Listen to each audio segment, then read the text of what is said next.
In today's tutorial, I'm going to show you how to disable AutoPlay on your Windows 11 laptop, tablet, or desktop computer.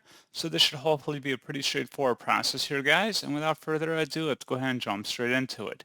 So what I have to do is open up the search menu and search for Control Panel. Best result, you're going to come back with Control Panel. Go ahead and open that up. Set your view by in the top right to large icons, and then select AutoPlay. And if you want to go about disabling autoplay here, all you have to do is select use autoplay for all media and devices. Just uncheck that option, and that's all you have to do. So pretty straightforward process, guys. And as always, thank you for watching. I do hope that was able to help you out, and I do look forward to catching you all in the next tutorial. Goodbye.